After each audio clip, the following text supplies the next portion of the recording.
Aceptó 50 millones para irse con dignidad, pero la primera vez que intentó seguir adelante, la mujer que le pagó para desaparecer derribó a patadas la puerta de una habitación privada como si hubiera venido a cobrar una deuda de sangre. Rowan Chase había ido a un restaurante tranquilo para una cita a ciegas. Nada dramático, nada serio, solo un paso cauteloso hacia una vida que ya no giraba en torno a Devian Hart, pero Vivien no llegó como una ex, llegó como una dueña, entró irrumpiendo. En la habitación con tacones finos como navajas, cogió una botella de vino tinto, la estrelló contra el suelo y dejó que el vaso explotara entre ellos mientras el líquido oscuro salpicaba el vestido de la aterrorizada mujer sentada frente a Rowan. En un segundo, una velada educada se convirtió en una ejecución pública, y lo peor fue que Vivien no parecía desconsolada, ella pareció insultada. Rowan había pensado que la ruptura ya estaba hecha, Vivien había regresado con Damien Frost. El hombre que había amado mucho antes de que Rowan entrara en su vida, y le había entregado a Rowan los 50 millones como compensación por los 3 años que había pasado como su sustituto, su sombra. Tomó el dinero, se tragó su orgullo y se fue sin hacer una escena porque así era la dignidad cuando no te quedaba nada que proteger, pero en ese restaurante, Vivien dejó claro que en su mente no había habido un final real. Agarró a Rowan por el cuello, con los ojos ardiéndoles, y le preguntó cómo se atrevía a sentarse frente a otra mujer mientras seguía gastando su dinero. Rowan respondió con la única verdad que le quedaba, ella había elegido a Damián, le había pagado para que se hiciera a un lado y él había hecho exactamente eso. Para cualquiera en su sano juicio, ese habría sido el final. Para Vivien, fue rebelión. Su ira solo creció cuando Rowan se negó a ceder, se burló de la asustada cita, la llamó tacaña e indigna de comparación, y cuando la mujer intentó irse, los guardias de Vivien bloquearon la puerta. Rowan se interpuso entre ellos y le exigió que dejara ir a la mujer inocente, pero eso solo hizo que Vivien se volviera más cruel. Ella lo miró fijamente como los ricos miran algo que se arrepienten de haber comprado, y luego le recordó lo que se suponía que era, un hombre mantenido que existía solo cuando ella quería compañía y desaparecía cuando no la necesitaba. Justo en ese momento, apareció Damián, pálido y de voz suave, aferrándose al brazo de Vivien como un santo herido, se disculpó de esa manera dulce y venenosa que lo hacía parecer inocente mientras silenciosamente empeoraba todo, sugirió que si nunca hubiera regresado, Rowan no se habría sentido lo suficientemente inseguro como para buscar otra mujer. En una sola frase, describió a Rowan como celoso, a él mismo como inocente y a Vivien como el incomprendido centro de la tormenta. La trampa se cerró así de rápido. Rowan vio el patrón inmediatamente porque había vivido dentro de él durante 3 años. Damián actuaría con gentileza, Vivien se mostraría cruel. Y Rowan sería arrastrado debajo de ambos hasta que olvidara que alguna vez había sido otra cosa. Intentó por última vez cortar el empate limpiamente, le recordó a Vivien que el dinero era un acuerdo de ruptura, que no se debían nada el uno al otro y que lo que él hiciera a continuación ya no era asunto suyo. Vivien respondió sacando su teléfono y congelando todas las tarjetas vinculadas a los 50 millones, luego se acercó y hundió la espada más profundamente. La factura del hospital del próximo mes para Mia, la hermana menor de Rowan, debía pagarse y, sin dinero, el tratamiento de Mia se detendría. Vivien no necesitó gritar después de eso, una fría amenaza fue suficiente. Vuelve a casa ahora, le dijo. O mañana se aseguraría de que las máquinas de su hermana quedaran en silencio. Ese fue el momento en que Rowan comprendió que nunca había habido una tarifa de ruptura. El dinero era una correa, podía tomarlo, cargarlo, incluso soñar con él, pero en el momento en que intentaba alejarse, ella se lo apretaba alrededor de la garganta. Damián, por supuesto, actuó como testigo compasivo, gentilmente sugirió que Vivien solo estaba enojada porque todavía le importaba, murmuró que si Rowan se portaba bien, cuidarían de Mia. Cada palabra suave fue más fuerte que una bofetada porque Damián no estaba tratando de calmar a nadie, le estaba recordando a Rowan que incluso la misericordia tenía que pasar primero por sus manos. Entonces Rowan dejó de pelear, cerró los ojos, enterró el asesinato en su mirada y accedió a regresar. Los guardaespaldas lo sacaron a rastras como si la elección hubiera sido suya desde el principio. Y la mujer que había traído a cenar no pudo hacer más que agacharse en un rincón y temblar mientras la pesadilla se lo tragaba entero. El viaje de regreso a Hartville se sintió menos como un viaje y más como un transporte a prisión. Vivien descansaba frente a él en el auto extendido con una copa de champán en la mano, mientras Damián se apoyaba en su hombro como si perteneciera allí por destino. Vivien se burló de Rowan por atreverse a buscar a otra persona antes de descartarlo oficialmente. Ella admitió, con una crueldad casi casual, que su único valor había sido su ligero parecido con Damián. Sin esa cara prestada, él valía menos que el polvo debajo de su zapato. Damián suspiró y le dijo a Rowen que no la provocara, que no hablara con dureza, que no empeorara las cosas para él o para Mía. La actuación fue perfecta. Vivien llegó a ser la tirana, Damián llegó a ser el ángel, y Rowen llegó a ser el cuerpo desechable entre ellos, absorbiendo el daño. Cuando llegaron a la villa, Vivien ni siquiera se molestó en fingir que habría una conversación. Ella ordenó a los guardias que encerraran a Rowen en el sótano y lo mataran de hambre hasta que ella dijera lo contrario. El sótano estaba húmedo, frío y silencioso como solo pueden estarlo las salas de castigo de los ricos. El tiempo pasó sin forma, entonces se abrió la puerta de hierro y Damián entró con una taza de té. Su rostro había cambiado. La temblorosa inocencia había desaparecido, en su lugar había un hombre casi jubiloso. Por su superioridad, le preguntó a Rowen si el aire del sótano le convenía, miró alrededor de la habitación oscura con satisfacción y luego hizo algo que Rowen debería haber esperado pero que aún así no pudo detener. Damián se sirvió el té hirviendo en el dorso de su mano, gritó, dejó caer la taza y esperó. Vivien se estrelló contra el sótano segundos después con los sirvientes detrás de ella, vio la mano enrojecida de Damián. Escuchó su sollozante explicación de que solo había tratado de llevarle un poco de té a Rowen, y su mente se cerró en torno a la versión de los acontecimientos que salvaron a su mentiroso favorito. Rowen lo llamó al instante. Él le dijo que Damián se lo había hecho él mismo, le preguntó si tenía ojos. Vivien respondió con violencia, su bofetada atravesó el rostro de Rowen, y cuando él le agarró la muñeca en el segundo, ella lo tomó como prueba de rebelión y ordenó a los guardias que lo golpearan. Hasta que aprendiera a arrodillarse, Damián tiró de su manga y le rogó que se detuviera, lo que naturalmente aseguró que la paliza durara el tiempo suficiente para romper huesos y orgullo juntos. Cuando los guardaespaldas dieron un paso atrás, Rowen apenas podía respirar y Vivien aún no había terminado. La noche siguiente, dijo, fue su ceremonia de compromiso con Damián. Rowan asistiría vestido de camarero y le serviría con una sonrisa. O el tratamiento de Mía terminaría antes del amanecer. Esa amenaza funcionó porque siempre funcionó. Mía era la única familia que le quedaba a Rowen. 3 años antes, un atropello y fuga la había dejado en estado vegetativo, y el costo de mantenerla con vida había aplastado todo futuro que él creía poder construir. Así fue como terminó junto a Vivien en primer lugar. Una vez, el viejo señor Hart le había salvado la vida a Rowen, y cuando más tarde el anciano supo la verdad sobre otra deuda entre sus familias, le pidió a Rowen que permaneciera cerca de Vivien durante 3 años, para protegerla, estabilizarla y aceptar la indignidad como pago. Rowen había aceptado porque le debía algo al anciano, porque Mía necesitaba el dinero y porque era lo suficientemente tonto como para creer que la resistencia algún día podría ganar comprensión, tumbado en la oscuridad con la sangre secándose en la comisura de la boca. Finalmente comprendió lo ridícula que había sido esa esperanza. Hay personas que confunden lealtad con debilidad, sacrificio con servidumbre y bondad con algo que pueden facturar mensualmente. La noche siguiente, Hartdale brillaba como un palacio, la música flotaba por los pasillos, candelabros de cristal ardían en lo alto y todos los invitados importantes de la ciudad llegaban vestidos para el espectáculo. Rowen se movía entre ellos llevando champán en una bandeja de plata mientras el dolor le recorría las costillas a cada paso. Vivien estaba en el centro de la habitación con un vestido deslumbrante, Damián a su lado con un traje hecho a medida, recibiendo felicitaciones como una pareja real bendecida por el destino mismo. Luego vino la primera humillación de la noche, y Oro Bloom, una viciosa socialité que orbitaba el círculo de Vivien, dio a Rowen con su uniforme de camarero y se burló en voz alta de él por haber sido reducido a personal, antes de que pudiera pasar.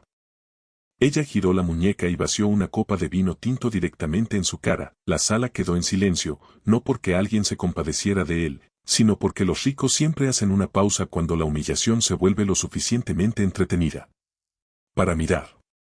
Vivien y Damián se acercaron de inmediato. Yara acusó a Rowen de mirarla con furia y de carecer de los modales que se esperaban incluso de un sirviente. Vivien lo miró con ese desdén frío y familiar y le ordenó que se disculpara. Rowen se secó el vino de la cara y se negó con calma porque no había hecho nada malo. Eso era todo lo que Damián necesitaba. De repente se tocó los bolsillos, abrió mucho los ojos y anunció que le faltaba el anillo de compromiso, no un anillo cualquiera, sino uno multimillonario que Vivien le había comprado en una subasta en el extranjero. El pánico se extendió de inmediato porque los símbolos caros importan más para esas personas que el sufrimiento humano. Damián tembló. Miró a su alrededor con impotencia y luego señaló a Rowan. Después de todo, dijo, Rowan había sido el único que se había acercado a él. Todas las miradas en el pasillo se volvieron agudas al mismo tiempo. Vivienne avanzó y exigió que le devolvieran el anillo. Rowan le sostuvo la mirada y dijo que no lo había tomado. A Viviana no le importaba. Ella ordenó a los guardias que lo registraran y Rowan los dejó porque la resistencia solo proporcionaría más teatro. Segundos después, uno de los guardias sacó una pequeña caja de terciopelo del bolsillo de Rowan. La tapa se abrió, el anillo de diamantes brillaba bajo las lámparas y un horror. Encantado recorría la habitación como un perfume. Los invitados murmuraron que finalmente había revelado su verdadera naturaleza baja, que un sustituto descartado y sin dinero se había convertido en un ladrón. Que Vivienne había sido demasiado generosa para mantener a un hombre así durante tanto tiempo como ella. Damián se tapó la boca con dedos temblorosos y preguntó por qué Rowan no había simplemente pedido ayuda si necesitaba tanto dinero. Estaba muy bien hecho, la acusación fue limpia, la evidencia fue plantada. Y el público estaba ansioso. Rowan se rió. Esa risa los inquietó más que cualquier negación. Vivienne exigió saber qué era tan gracioso y Rowan le dijo la verdad que más odiaba, la estupidez. Damián apenas se había acercado a él en toda la noche, pero de alguna manera un anillo valorado en millones había terminado en el bolsillo de Rowan. Era tan obvio que solo alguien desesperado por dejarse engañar podría pasarlo por alto. Vivienne respondió con otra bofetada y luego ordenó a Rowan que se arrodillara y le pidiera perdón a Damián. Cuando él no se movió lo suficientemente rápido, ella tomó la última arma que siempre tenía en reserva. Si él se negaba, enviaría a alguien al hospital de Mia inmediatamente y le cortarían el soporte vital. A su alrededor, los invitados observaban con ansiosa y fea fascinación. Damián bajó los ojos para ocultar su satisfacción. Y en ese momento, cualquier ilusión final que Rowan todavía albergara sobre Vivienne murió por completo. Durante 3 años había soportado que lo llamaran sustituto, mascota, mantenido, porque creía que todavía había una línea que Vivienne nunca cruzaría. Sin embargo, aquí estaba ella, usando a su hermana inconsciente como moneda de cambio para que él se arrodillara frente al hombre que lo había incriminado. Se apagó la última brasa. Rowan buscó en su bolsillo. Sacó su teléfono y marcó un número al que no había llamado en 5 años, cuando la voz al otro lado de la línea respondió, profunda y firme.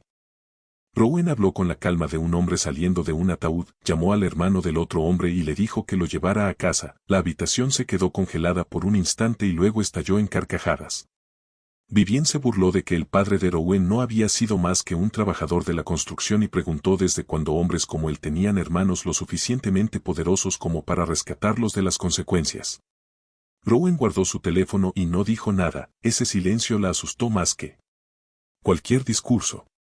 Ella gritó a los guardias que lo obligaran a bajar. Si él no se arrodillaba, dijo, entonces podrían romperle las piernas primero. Damián estaba detrás de ella con una sonrisa venenosa, todavía tratando de hacerse el inocente preocupado mientras disfrutaba cada segundo. Los guardias dieron un paso adelante y luego las puertas de la villa explotaron hacia adentro con un estrépito tan violento que la lámpara de araña tembló. Primero entraron 2 filas de hombres vestidos de negro, creando un corredor de poder, y luego un hombre alto con los ojos de Rowan entró al pasillo. A su lado venía una mujer deslumbrante con un vestido carmesí cuya belleza solo era comparable con la frialdad de su mirada. El hombre era Marcus Chase, actual jefe del grupo Chase, uno de los imperios financieros más poderosos del país. La mujer era Alanna Sterling, heredera de una dinastía capital y aliada elegida por Marcus. La habitación no solo quedó en silencio, dejó de respirar. Vivienne intentó recuperarse primero, dio un paso adelante y preguntó quién se atrevía a entrometerse en su palabra. Agencia, y fue rápidamente ignorada. Helena cruzó el pasillo sin mirar a Vivienne y caminó directamente hacia Rowan, miró la sangre de su frente, la hinchazón de su mejilla, el vino en su ropa y preguntó en voz baja quién lo había tocado. Rowan no respondió, no era necesario, solo volvió la cabeza hacia Vivienne. Helena entendió al instante, luego, antes de que nadie pudiera reaccionar, abofeteó a Vivienne con tanta fuerza que la sangre estalló en la comisura de su boca y la mitad del salón jadeó con fuerza. Vivienne se tambaleó, sorprendida de que alguien se hubiera atrevido a golpearla en su propia casa. Helena ni siquiera parpadeó. Ella le dijo a la sala que cualquiera que pusiera una mano sobre su hombre tenía más coraje que sentido común. Esa frase pegó más fuerte que la bofetada. Vivienne miró fijamente a Rowan, luego a Helena, y se rió con incredulidad. Según ella, Rowan simplemente había encontrado otra mujer rica con quien jugar. Otra extra que lo ayudara a vengarse. La expresión de Marcus se oscureció de inmediato, se puso al lado de Rowan, puso una mano en su hombro y le preguntó si realmente era la mujer por la que su hermano menor había sacrificado 3 años de sí mismo. La palabra hermano rompió algo dentro de la habitación. Elena se giró, recorrió con la mirada a los invitados y presentó formalmente a Rowan como el segundo hijo de la familia Chase y su propio prometido. Cayó como una bomba, las mismas bocas que acababan de llamarlo ladrón ahora se abrieron en estado de shock, los mismos ojos que habían visto cómo lo humillaban ahora se abrieron con miedo manifiesto, el rostro de Vivien perdió todo color. No podía conciliar la imagen que tenía delante con el hombre obediente al que había arrastrado por el infierno, pero Rowan pudo ver que una pequeña parte de ella ya sabía la respuesta. Ella simplemente nunca se había molestado en preguntarlo. Vivien tartamudeó que era imposible, se suponía que Rowan era pobre, suponía que Mia sobreviviría solo gracias a su dinero. Rowan dejó que su pánico ardiese por un segundo, luego con calma le dijo la verdad que nunca se había ganado. Los gastos médicos de Mia habían estado asegurados durante 10 años y pagados por adelantado hace 3 años. Se había quedado al lado de Vivien no por dinero, sino porque el viejo señor Hart le había salvado la vida una vez y porque Rowan había prometido pagar esa deuda protegiéndola durante exactamente 3 años. Ese periodo ya había terminado. Lo que alguna vez habían sido, lo que ella imaginaba que poseía, terminó esta noche. Damián, todavía incapaz de leer una habitación incluso cuando el suelo desapareció debajo de él, gritó que incluso si Rowan pertenecía a la familia Chase, eso no borraba el robo del anillo. Marcus le lanzó una mirada gélida y sus guardaespaldas se movieron de inmediato, haciendo que Damián cayera de rodillas con una fuerte patada antes de que pudiera terminar su actuación. Rowan no esperó a ver más, se volvió hacia Marcus y dijo lo único que importaba, ya era hora de volver a casa. De vuelta en Chase Manor, le trataron las heridas, le cambiaron la ropa y el silencio le pareció más extraño que el lujo mismo. 3 años de humillación no se lavan con agua caliente, pero la primera capa de inmundicia finalmente se aflojó. Marcus revisó las finanzas de la familia Hart casi de inmediato y concluyó que el imperio que Vivien había heredado de su abuelo ya se estaba pudriendo bajo la superficie. Demasiados enemigos, demasiada arrogancia, muy poca liquidez, un fuerte empujón del Grupo Chase sería suficiente para romperlo. Rowan no pidió clemencia, le entregó el asunto a Marcus con una silenciosa amargura que decía más de lo que jamás podrían decir los discursos de venganza. Mientras la familia Chase movía sus primeras piezas, Vivien se sentó en su salón de compromiso en ruinas rodeada de orgullo roto, y Damián le contó la mentira que más quería creer. Insistió en que Rowan no podía ser realmente quien decía. Si tuviera esa experiencia, ¿por qué habría aceptado ser suplente? Esa pregunta se convirtió en el salvavidas de Vivien porque aceptar la respuesta significaría admitir toda la magnitud de su propia estupidez. Así que se aferró a la negación hasta que la realidad le llegó a la mañana siguiente. Su director financiero llamó presa del pánico para informar que se habían suspendido varios proyectos importantes. Se habían restringido las líneas de crédito y el flujo de caja del Hart Group se había interrumpido casi de la noche a la mañana. Vivien dejó caer el teléfono como si la hubiera quemado. Damián también entró en pánico, pero en lugar de consolarla, avivó la locura sugiriendo que Rowan solo estaba mintiendo y necesitaba ser confrontado directamente. Eso fue suficiente para enviar a Vivien corriendo a la sede del grupo Chase, donde gritó más allá de la seguridad y exigió ver a Rowan. Atrás quedó la serena heredera. En su lugar había una desaliñada. Una mujer se quedó sin zapato mientras peleaba con los guardias en un vestíbulo lleno de ejecutivos. Rowan la vio desde el ascensor, ordenó a seguridad que la liberaran y observó cómo ella corría hacia él con rabia, confusión y un pequeño destello de miedo. Vivien todavía hablaba como si se tratara de una discusión entre amantes y no del colapso de una dinastía. Acusó a Rowan de utilizar trucos clandestinos para arruinar su negocio. Rowan casi se rió ante lo absurdo de aquello. Incluso ahora, pensaba que el mundo giraba en torno a sus emociones. Él le dijo claramente que sin su respeto por el viejo señor Hart, el grupo Hart habría caído hace años. Lo que estaba pasando ahora no era un truco, era la primera consecuencia honesta que había enfrentado en mucho tiempo. Vivien gritó que estaba mintiendo, que su abuelo nunca habría necesitado un hombre como Rowan, que se había quedado por el dinero y nada más. Rowan no se molestó en defenderse.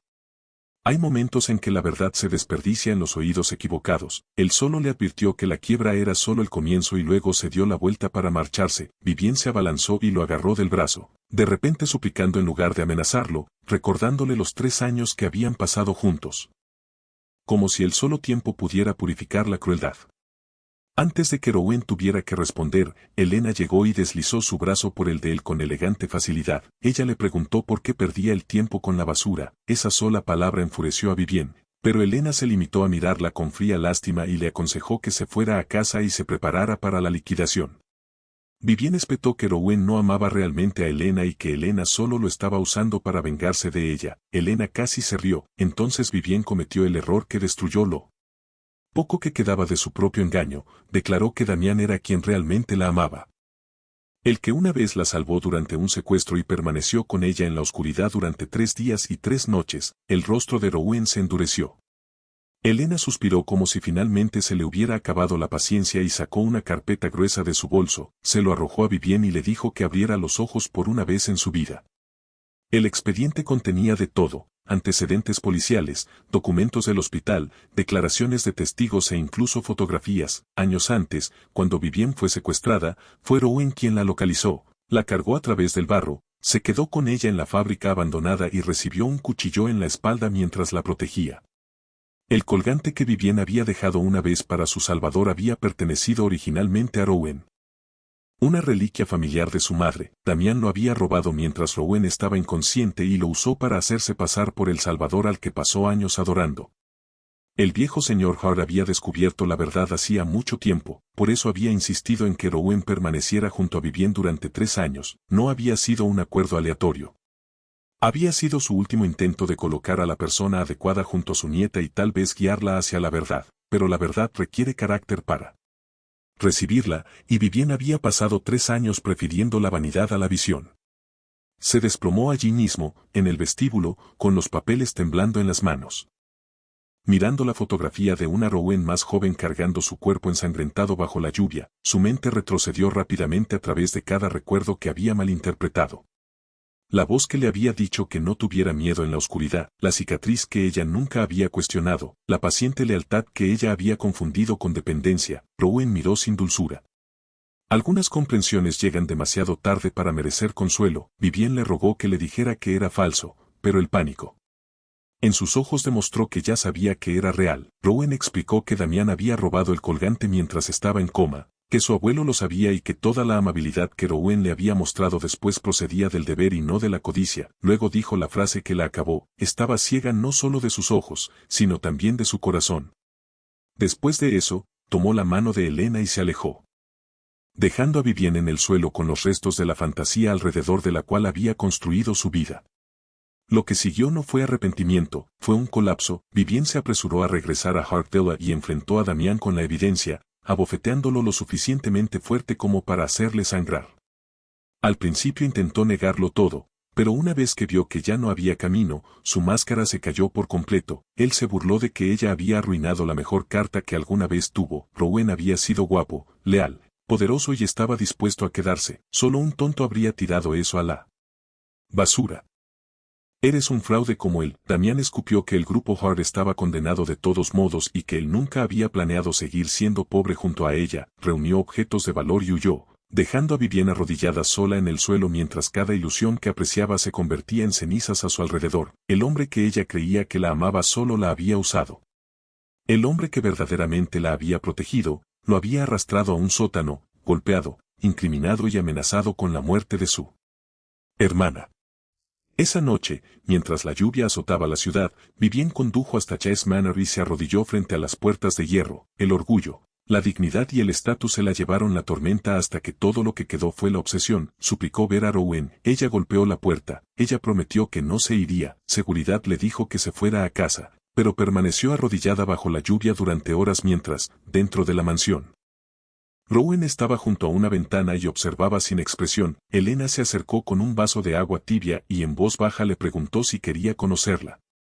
Rowen pensó por un momento y decidió que algunos finales debían decirse en voz alta, así que tomó un paraguas negro, caminó hasta la puerta y salió a la tormenta. Vivienne se iluminó en el momento en que lo vio. Ella se arrastró hacia adelante, se aferró a sus piernas y se disculpó con la desesperación de alguien que finalmente había aprendido el precio de la certeza.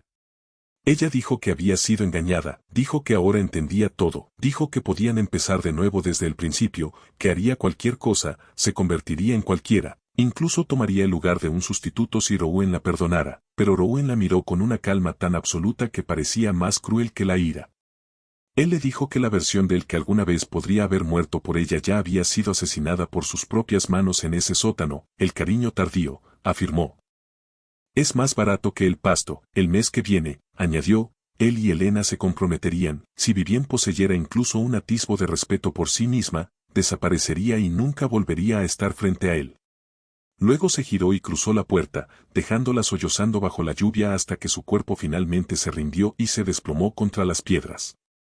Después de eso, la familia Hart se desintegró exactamente como Rowan había advertido, el grupo Hart se declaró en quiebra. El padre de Vivien sufrió una hemorragia cerebral debido al shock y fue trasladado de urgencia a cuidados intensivos. Damián, que intentó huir al extranjero con dinero robado, fue interceptado por los hombres de Marcus antes de que pudiera desaparecer, le arrebataron la fortuna que había robado y lo enviaron a una oscuridad de la que nadie esperaba que regresara. Sonriendo, Vivien vendió sus joyas, luego sus bolsos y luego todos los lujos que alguna vez consideró como aire natural. Todo para pagar las facturas del hospital y mantener con vida a los restos de su familia.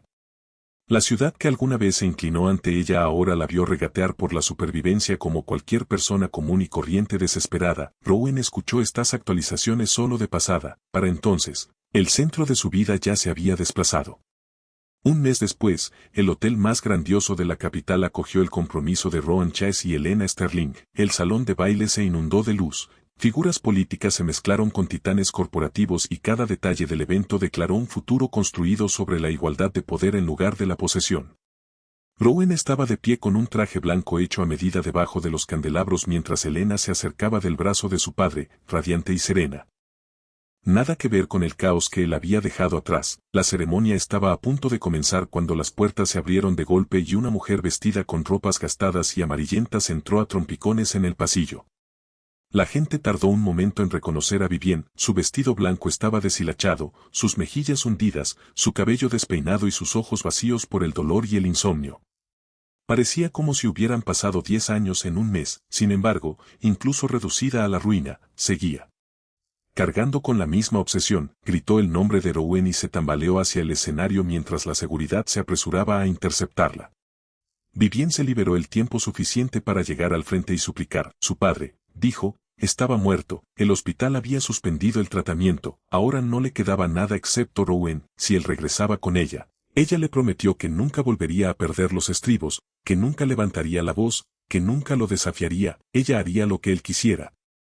Sería lo que él quisiera, como si el amor fuera simplemente otro contrato que podría reescribir después de incumplir el primero. Rowan no sintió nada excepto un cansancio lejano. Le preguntó si realmente se había vuelto loca, la muerte de su padre, su quiebra, su soledad, nada de eso cambió lo que había hecho. Elena dio un paso adelante antes de que Vivien pudiera seguir suplicando y llamó a la verdad por su nombre. Lo que Vivien sintió no fue amor, era egoísmo. Posesión y pánico por perder a alguien a quien nunca había tratado como humano, nunca había visto a Rowan como a un igual, ella lo había visto como un perro al que podía invocar y descartar. Esas palabras dieron exactamente donde debían llegar, el rostro de Vivien se torció y los últimos hilos deshilachados de control se rompieron, se abalanzó sobre Elena con un grito frenético, acusándola de robarse a Rowan. Rowan se movió instantáneamente. Jaló a Elena detrás de él y le dio una fuerte patada en el estómago a Vivien. Ella cayó al suelo, jadeando, mientras la seguridad la agarraba por los brazos. Incluso entonces gritó que había salvado a Rowan una vez, que él se lo debía, que no podía deshacerse de ella. Rowan caminó hacia ella lentamente, miró hacia abajo y la corrigió por última vez. Lo tenía al revés, él fue quien la había salvado. Cualquier deuda entre él y la familia Hart ya había sido saldada en su totalidad con 3 años de humillación. A partir de ese momento se cortaron todos los lazos. Si alguna vez apareciera ante él nuevamente, él se aseguraría de que su sufrimiento se multiplicara. Por primera vez, Vivien pareció comprender que no se trataba de otro episodio de una pelea de amantes, era el fin de su acceso a él para siempre. Su cuerpo se aflojó, su risa se volvió hueca, y las puertas se cerraron finalmente tras ella. La ceremonia se reanudó, más tranquila y limpia una vez retirada la basura. Como dijo secamente Elena, Rowan colocó el anillo en su dedo bajo los aplausos de la sala y, por primera vez en años, su mano no tembló de ira, no estaba eligiendo un refugio contra el dolor. Estaba eligiendo un futuro que realmente quería. Pasaron los meses, el invierno llegó temprano a la capital. Snow enterró la ciudad en silencio mientras Rowan asumía su papel dentro del grupo Chess. Marcus se fue alejando gradualmente de las operaciones diarias y Elena permaneció junto a Rowan no como un adorno, sino como una compañera lo suficientemente inteligente como para igualarlo. Una mañana entró en su oficina con café y casualmente mencionó que había visto a Vivien cerca de un vertedero en el Distrito Sur. Según Elena, Vivien se había vuelto completamente loca, peleando con vagabundos por pan mohoso mientras murmuraba el nombre de Rowan e insistía en que él la llevaría a casa. Rowan escuchó. Dejó su taza y no sintió ni satisfacción ni lástima. Algunos finales no traen triunfo, simplemente cierran una puerta que debería haberse cerrado hace mucho tiempo. Unos días más tarde, un asistente informó que habían encontrado a Vivien medio congelada en la calle y enviada a un hospital psiquiátrico. Los médicos creían que su mente había colapsado sin posibilidad de recuperación. Rowan cortó el informe allí y ordenó al personal que nunca más le trajera noticias sobre ella. Cuando el asistente se fue, Rowan se paró junto a la ventana y observó la luz del sol atravesar las nubes de nieve sobre la ciudad. Esos 3 años como suplente ahora parecían un sueño febril absurdo, lleno de humillación, violencia y lecciones que nadie en su sano juicio elegiría, pero también le había quemado algo, la necesidad de ser comprendido por personas que nunca tuvieron la intención de comprender. Esa noche regresó a Chess Manor, donde le esperaba calidez en lugar de trampas. Elena estaba en la cocina con un delantal y se volvió para saludarlo con una sonrisa tan ordinaria que parecía más lujosa que la de cualquier salón de baile. Rowan se deslizó detrás de ella, apoyó la barbilla en su hombro y respiró la paz de una vida que ya no necesitaba actuación para parecer real. Ella se burló de él por lavarse las manos antes de cenar. Él se burló de ella acerca de lo bien que olía todo. Era el tipo de intercambio silencioso que habría aburrido a las personas adictas al caos, que era exactamente por lo que Rowan no apreciaba. No había ningún Damián acechando en las sombras, ninguna Vivien que midiera la lealtad por el control, ningún trato escondido bajo el afecto, solo 2 personas construyendo algo lo suficientemente sólido como para sobrevivir a la luz del día. Mientras miraba el rostro de Elena, iluminado por las lámparas de la cocina en lugar de candelabros, Rowan sintió que el peso final del pasado finalmente se aflojaba. Llevaba años reducido a la semejanza, la utilidad y la obediencia. Ahora era simplemente el mismo, y eso finalmente fue suficiente. Entonces él le dijo, en voz baja y sin espectáculo, que el mes próximo quería casarse con ella. Elena se congeló, con los ojos enrojecidos. Luego se giró y lo rodeó con ambos brazos con una sonrisa que llegó a todos los lugares que la oscuridad alguna vez había tocado. Afuera, los fuegos artificiales florecieron en el cielo nocturno, lo suficientemente brillantes como para ahogar incluso el recuerdo de las viejas historias. Habitaciones. Rowan ya no necesitaba venganza, ya había ganado el único final que importaba, había salido de la tumba que le hicieron, había enterrado allí los nombres que una vez lo encadenaron y había elegido un futuro donde el amor ya no venía con correa.